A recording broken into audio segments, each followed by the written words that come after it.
Hola a todos, sean bienvenidos nuevamente a esta clase que vendría a ser la unidad 10 de nuestro curso de desarrollo de aplicaciones Android 2. En esta ocasión vamos a estar hablando sobre un resumen de lo que hemos estado tratando en los últimos temas y vamos a ver cómo empleamos todo lo aprendido para poder crear una aplicación móvil que sea estructurada y de calidad.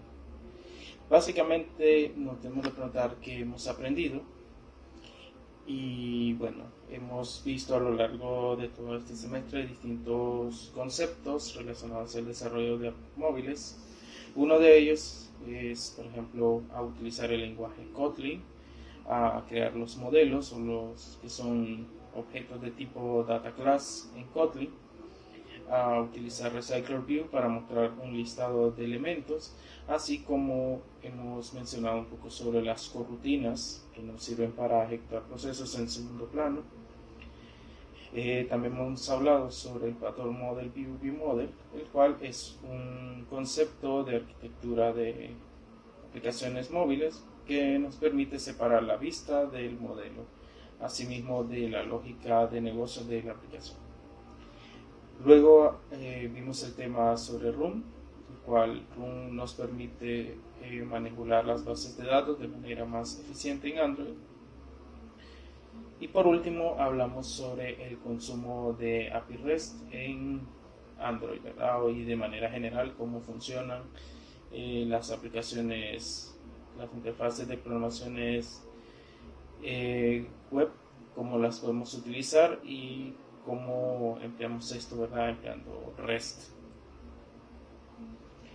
Dentro de los conceptos básicos de Android tenemos, por ejemplo, el ciclo de vida de una aplicación. Hemos aprendido sobre cómo se manejan estos ciclos de vida. En ellos, por ejemplo, cuando se inicia la aplicación, entramos al onCreate, pasamos al onRestart, onResume, onPause, onStop. Y con ello tenemos los conceptos básicos del manejo del ciclo de vida de nuestra aplicación. Asimismo, dentro de los conceptos principales que hemos aprendido, hemos visto cómo pasar de un activity hacia otro.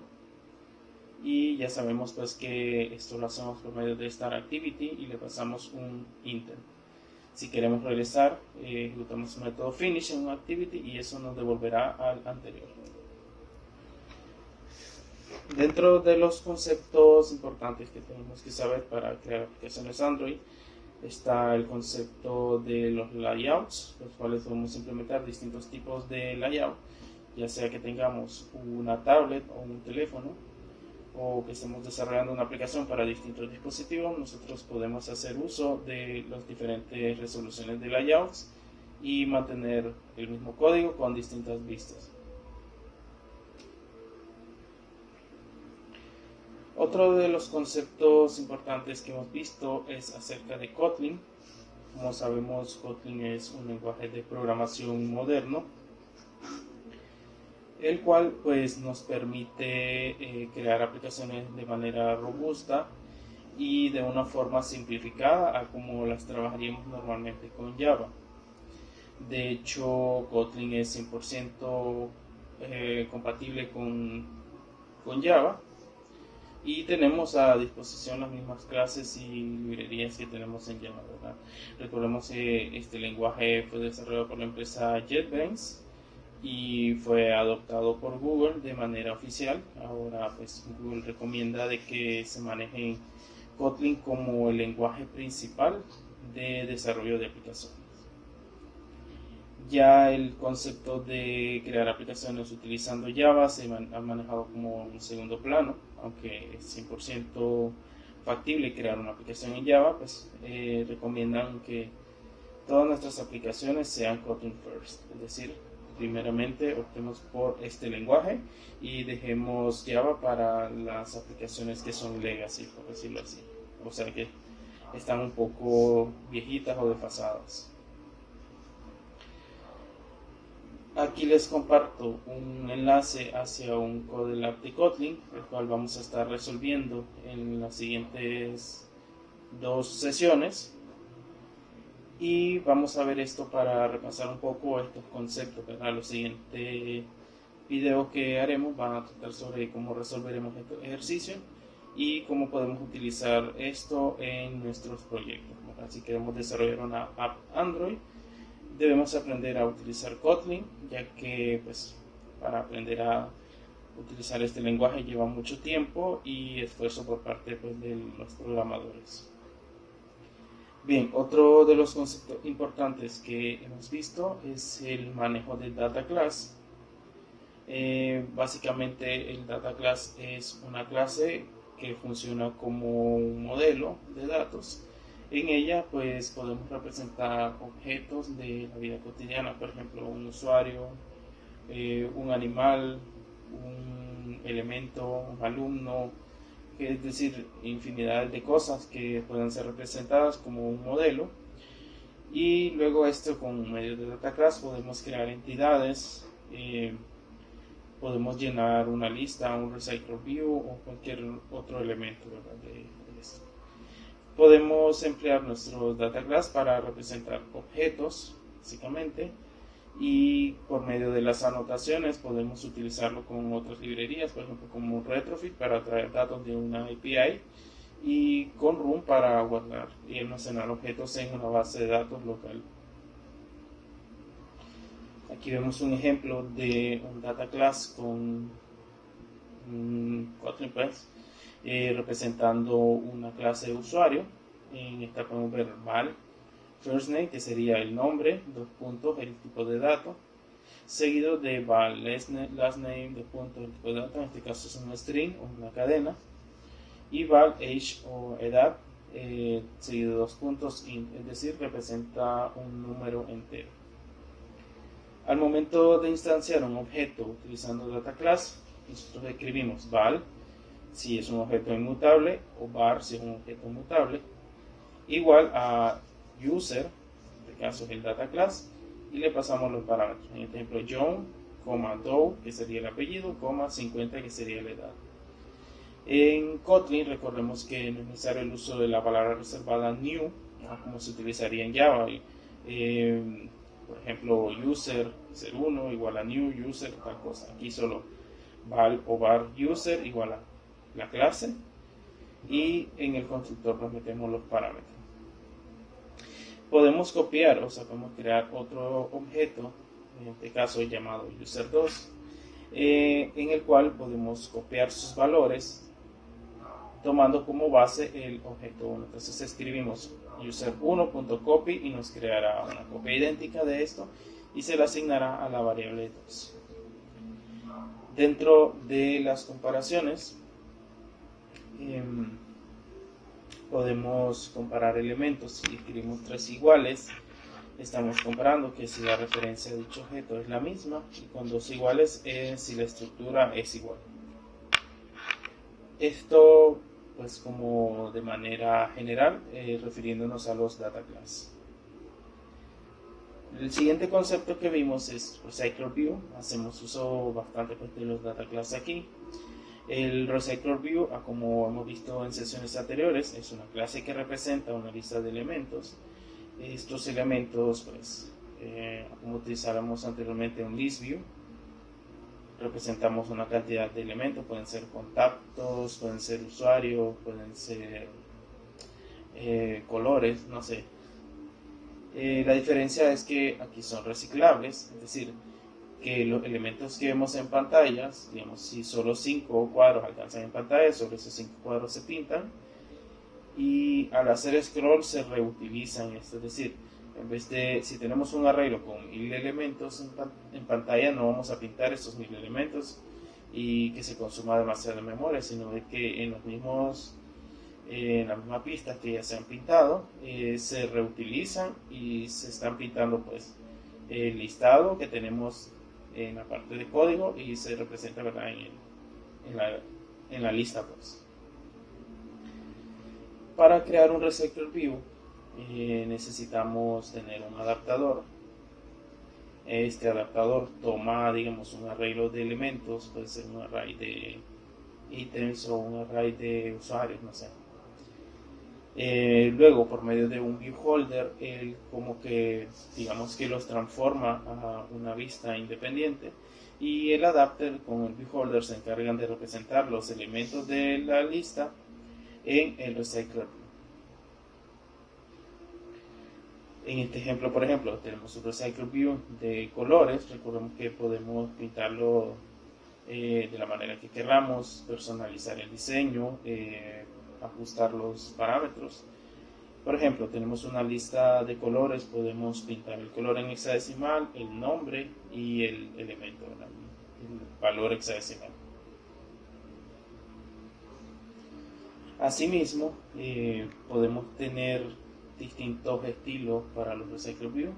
Podemos tener un estilo, digamos, a manera de lista. Utilizamos un layout manager para esto, el cual va en formato de lista, es decir, en forma vertical. También podemos pintarlo a manera de grids, y para este caso usamos un grid layout manager, y este lo que nos hará es pintarlo a manera de cuadro para que podamos, digamos, variar los diseños o en dependencia de la aplicación que estemos desarrollando.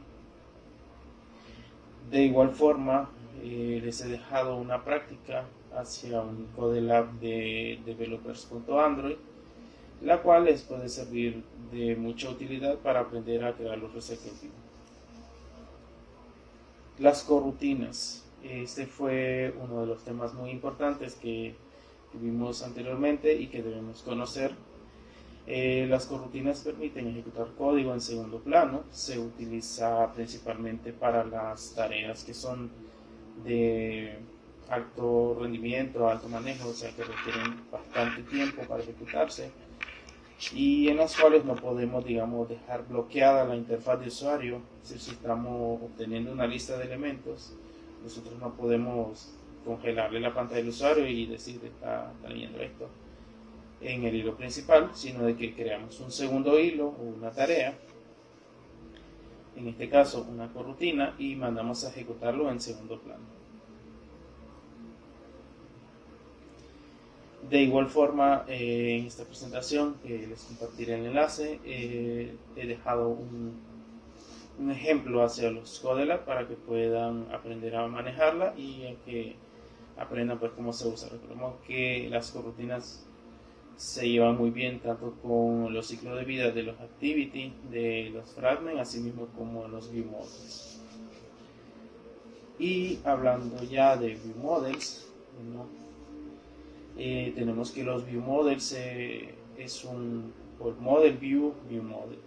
Es una arquitectura de software, es un patrón, digamos, de diseño que nos permite optimizar el manejo de los paquetes y la distribución de clases en nuestra aplicación. Si nosotros dejamos todas las clases en la carpeta raíz, por decirlo así, se nos va a hacer un proyecto demasiado extenso, al cual no podemos posteriormente dar mantenimiento o manejar, o en algún momento se volverá complejo.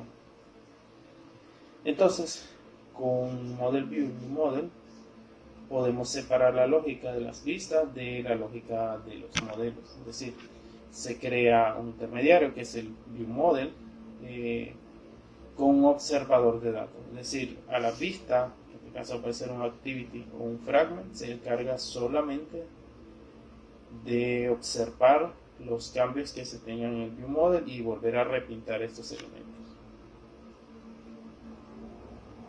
En este diagrama podemos ver que tenemos en la parte superior el activity, se conecta con el View Model. El View Model crea un Live Data, el cual se encarga de actualizar nuestros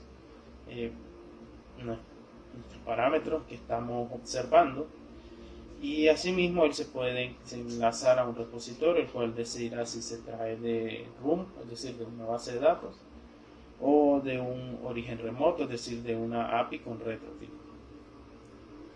Aquí tenemos un diagrama, ejemplo.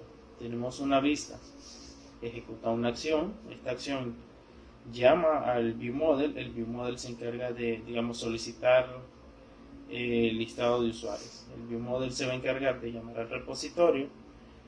Según la lógica de negocio que se tenga, el repositorio va a obtener estos datos ya sea de manera remota o de manera local en una base de datos y ofrecerá una respuesta a la vista. Es básicamente un intermediario.